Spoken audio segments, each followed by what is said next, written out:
Nathan vérifia sa montre pour la 3e fois en 10 minutes. Son rendez-vous galant avait maintenant 20 minutes de retard. Sa fille de 5 ans, Sophie, était assise à côté de lui dans la banquette, coloriant sur le menu en papier avec les crayons que la serveuse lui avait gentiment apportés. Il n'aurait pas dû emmener Sophie.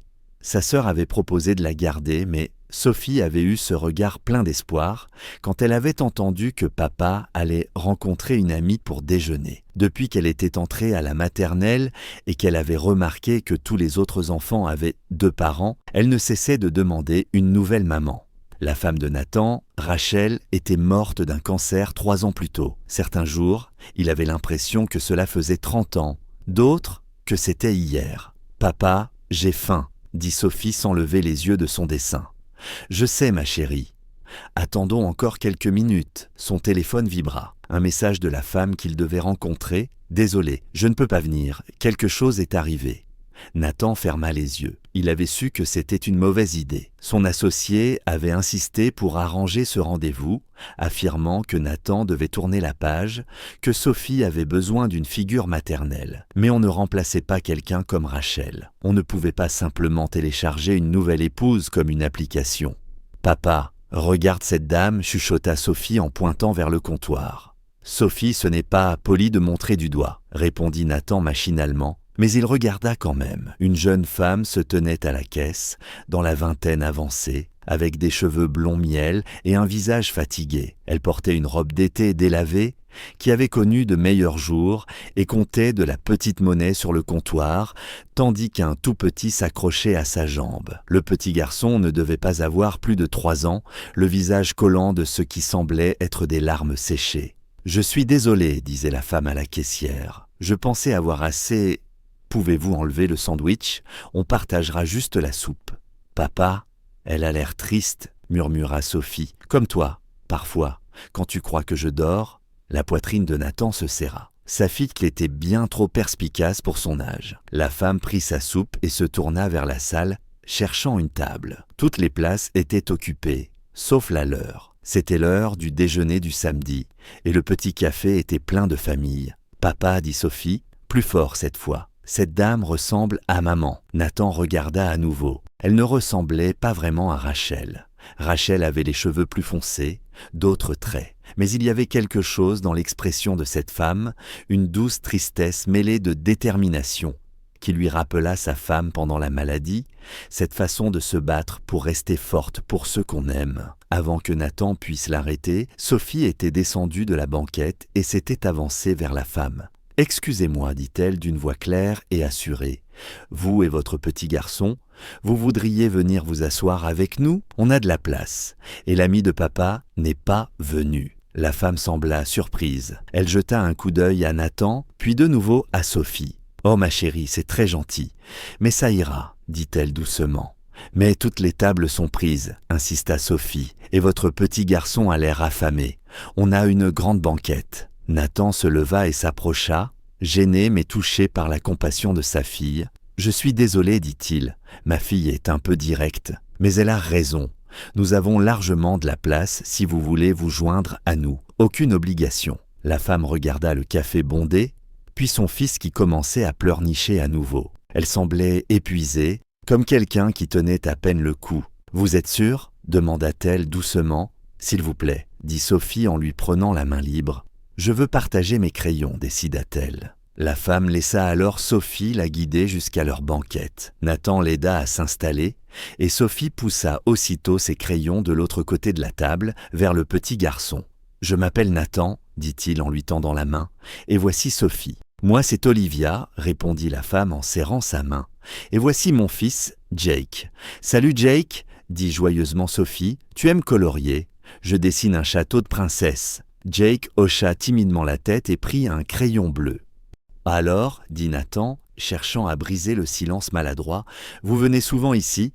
Je ne vous ai jamais vu auparavant. »« C'est notre première fois, » répondit Olivia. « J'ai eu un entretien d'embauche tout près ce matin, et je me suis dit qu'on fêterait ça en déjeunant dehors. »« Et l'entretien, comment ça s'est passé ?» L'expression d'Olivia s'assombrit. « Ils m'ont proposé le poste, bon salaire, avantages, mais c'est à temps plein, et je n'ai pas les moyens de payer une garde d'enfants. La liste d'attente pour une place subventionnée dure 18 mois. Alors j'ai dû refuser. Nathan entendit dans sa voix le poids de la défaite, celle qu'il avait lui-même connue, en voyant les occasions lui échapper tout en essayant d'être à la fois parent et soutien de famille. « Quel genre de travail ?» demanda-t-il. « Assistante administrative dans un cabinet d'avocats. J'ai un diplôme en gestion, mais j'ai quitté le marché du travail depuis 3 ans pour m'occuper de Jake. Personne ne veut engager quelqu'un avec une pause aussi longue sur son CV. Papa ne travaille plus, annonça fièrement Sophie. Il reste à la maison avec moi.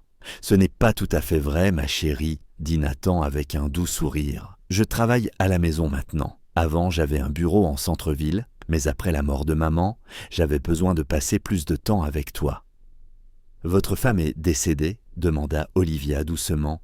« Il y a 3 ans. Un cancer. »« Je suis désolée, dit-elle. » Et il y avait dans ses yeux une compréhension sincère, celle qui vient seulement de ceux qui ont déjà connu la perte. « Vous avez perdu quelqu'un aussi, dit Nathan. Ce n'était pas une question. » Olivia hocha la tête. « Le père de Jake. Un accident de voiture, j'étais enceinte de 6 mois. Il n'a jamais connu son fils. » Ils restèrent un moment silencieux, tandis que les enfants, déjà complices, coloriaient côte à côte, à l'aise, comme seuls savent l'être les enfants. « Vous savez, dit Nathan lentement, je dirige ma propre entreprise de logiciels. Une petite structure, mais elle grandit. J'ai besoin d'une personne pour m'aider à gérer l'administratif, communication client, planning, facturation. Le poste est surtout à distance, avec quelques réunions à mon bureau de temps en temps. » Olivia leva brusquement les yeux. « Vous m'offrez un emploi parce que je vous fais pitié. Je vous l'offre parce que j'ai besoin d'aide et que vous avez besoin de travail. Le fait que vous puissiez le faire depuis chez vous, avec Jake, tombe juste à point. Vous ne savez même pas si je suis qualifié. Vous avez reçu une offre d'un cabinet d'avocats ce matin, ça me suffit pour savoir que vous l'êtes. Et puis, ma fille vous aime bien. » Sophie est une critique redoutable. « C'est vrai, dit Sophie d'un ton sérieux. Je n'aimais pas la dernière assistante de papa. Elle sentait les vieilles fleurs. Malgré elle, Olivia éclata de rire. Ce rire transforma tout son visage, et Nathan aperçut alors la femme qu'elle avait dû être avant que la peine et les épreuves ne l'usent. « Je peux y réfléchir ?» demanda Olivia. « Bien sûr, mais laissez-moi d'abord vous offrir le déjeuner à tous les deux. Un vrai déjeuner, pas juste une soupe, je ne peux pas accepter. Pourquoi pas, mon rendez-vous m'a posé un lapin. J'ai commandé beaucoup trop de nourriture, autant que ça serve à quelqu'un. Considérez cela comme une prime de signature, si vous acceptez le poste. » Olivia regarda son fils, qui coloriait joyeusement à côté de Sophie, puis leva les yeux vers Nathan. « Pourquoi êtes-vous si gentil avec nous ? » « Parce que quelqu'un a été gentil avec moi quand j'en avais le plus besoin, » répondit simplement Nathan. « Après la mort de Rachel, je me noyais. Et une voisine que je connaissais à peine. Elle a commencé à nous apporter le dîner 3 fois par semaine.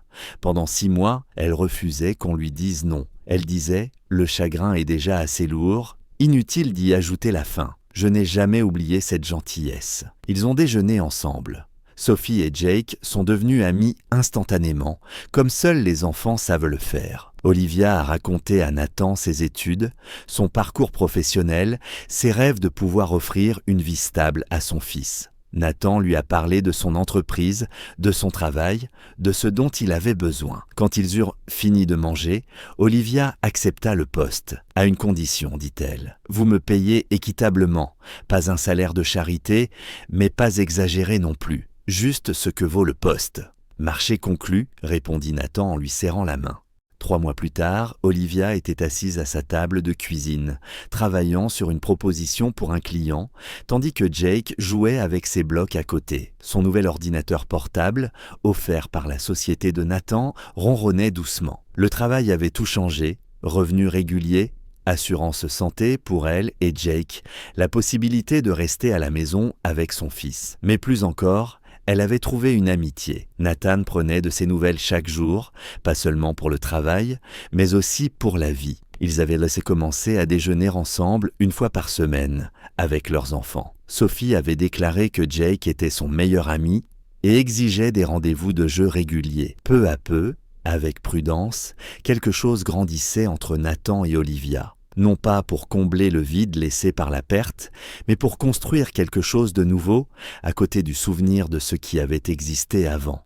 J'ai besoin de te dire quelque chose, dit Nathan un après-midi, après un déjeuner. Les enfants jouaient dans son jardin pendant que les adultes étaient assis sur la terrasse. « Qu'est-ce qu'il y a » demanda Olivia, inquiète de son ton sérieux. « Rien ne va mal, tout va bien. Et c'est justement ça qui me fait peur, répondit-il en inspirant. Quand Sophie a dit que tu ressemblais à Rachel ce jour-là au café, je croyais qu'elle parlait juste de ton apparence. Mais j'ai compris plus tard ce qu'elle voyait vraiment. Quelqu'un avec la même force douce que Rachel, la même gentillesse, la même façon de faire sentir les gens en sécurité. Les yeux d'Olivia se remplirent de larmes. « Je n'essaie pas de remplacer Rachel, » continua Nathan. « Je n'essaie pas non plus de remplacer le père de Jake. Mais je veux te dire que tu es devenue incroyablement importante pour moi. Pour nous, » ajouta doucement Olivia. « Jake parle de Monsieur Nathan tous les jours, et moi aussi. Je pense à toi plus souvent que je ne le devrais. Peut-être. Tu n'es pas seulement un employé. Et toi, tu n'es pas seulement un patron. Cela fait un moment déjà que ce n'est plus le cas. » Ils restèrent assis ensemble dans un silence apaisant, regardant leurs enfants jouer. Deux familles brisées qui guérissaient lentement, devenant peu à peu quelque chose de nouveau. Un an après cette rencontre fortuite dans le café, Nathan et Olivia se tenaient lors d'une petite cérémonie entourés d'amis et de familles. Sophie était demoiselle d'honneur, jetant les pétales avec un grand sérieux théâtral. Jake portait les alliances, concentré sur sa mission. « Nous n'oublions pas ceux que nous avons aimés, » dit Nathan dans ses vœux. « Nous leur rendons hommage en choisissant d'aimer à nouveau, en enseignant à nos enfants que le cœur peut se briser et se réparer, et que ces deux vérités peuvent coexister. Tu m'as trouvé le jour le plus difficile de ma vie, » dit Olivia à travers ses larmes. Alors que j'avais presque cessé d'espérer que les choses s'améliorent, la gentillesse de ta fille a ouvert une porte que je ne savais même pas chercher. Merci de m'avoir vu quand je me sentais invisible. Ce soir-là, après la fête, Sophie s'installa dans son lit et regarda son père avec des yeux satisfaits. « Je t'avais dit qu'elle ressemblait à maman, dit-elle. »« Oui, tu avais raison, ma chérie, répondit-il. Pas son visage, papa. Son cœur. Maman avait un bon cœur. » Et Olivia aussi, répondit Sophie. Nathan embrassa le front de sa fille, émerveillé de voir à quel point les enfants de 5 ans pouvaient parfois percevoir ce que les adultes ne voyaient plus. Parce que Sophie avait eu raison depuis le début, parfois les personnes qui nous donnent le sentiment d'être chez nous ne sont pas celles qui nous ressemblent physiquement, mais celles qui partagent la même capacité à aimer, à faire preuve de bonté, à voir le meilleur dans ce qui est brisé et à aider à le réparer. Et parfois, les rendez-vous arrangés ne fonctionnent pas parce que de meilleurs plans sont déjà en train de se réaliser. Si cette histoire a touché votre cœur, n'oubliez pas de liker, partager et vous abonner pour d'autres récits sur les secondes chances et la guérison.